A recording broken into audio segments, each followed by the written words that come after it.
Oke, kita kembali lagi ke technical analysis secara prinsip. Tadi kan dasarnya teori sudah ya. Analisa teknikal selanjutnya terbagi dua.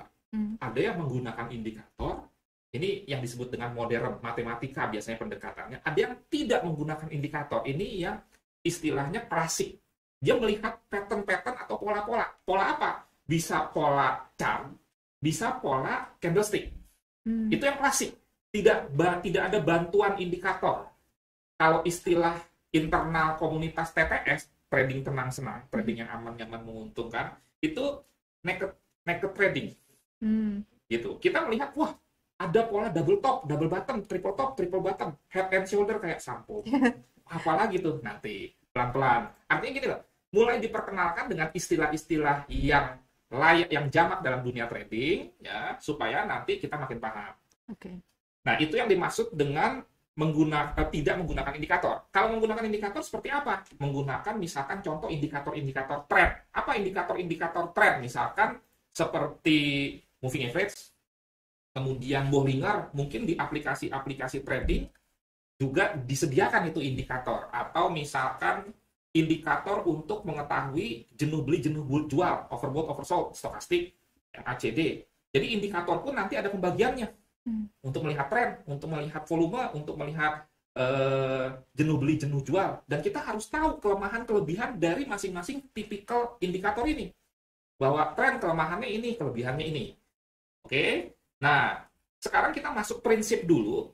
Kita punya prinsip yang disebut dengan follow the trend by bidding. Apa sih follow the trend by bidding? Mengikuti tren, tapi nawar. Ini konsep dulu nih. Maksudnya apa nih? Contoh. Kita melihat sebuah instrumen akan naik. Akan ya, belum naik. Tapi trennya udah ada. Berarti kita mau beli instrumen ini, itu. Ini secara umum dulu, saya terangkan. Tapi kita nggak mau belinya sekarang. Kita mau belinya kalau dia turun dulu. Itu yang disebut dengan nawar.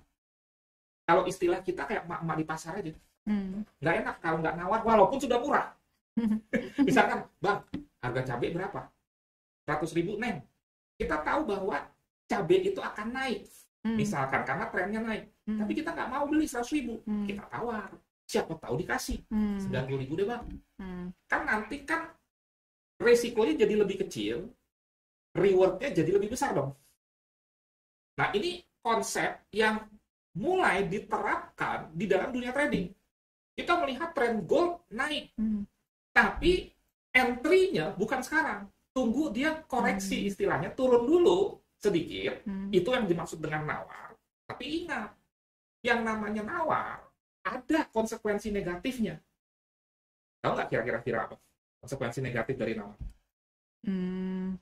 Nggak dikasih? Nah, itu penting. Oh ya? Betul. Oke. Harga cabai 100.000, Vira tawar 90.000. Vira berani jamin nggak pasti dikasih? Nggak jamin sih. Nggak jamin. Tapi kan walaupun kita tahu itu tidak pasti dikasih, tetap kita nawar. tetap nawar.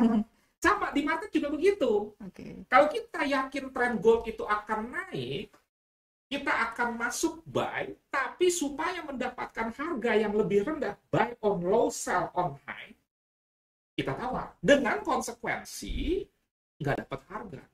Ya kita terima, karena hidup ini kan ada konsekuensi positif negatif, trading juga begitu. Apapun yang kita lakukan, pasti ada positif, ada negatif. Jangan mau enaknya aja.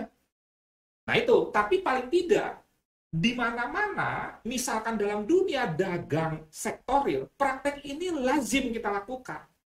Kenapa nggak dicoba di trading? Katanya trading sama dengan dagang. Orang udah tinggi naiknya, baru masuk buy. Orang udah kencang turunnya, baru masuk sell. Kenapa dalam dunia trading namanya koreksi? Nanti ada beberapa istilah.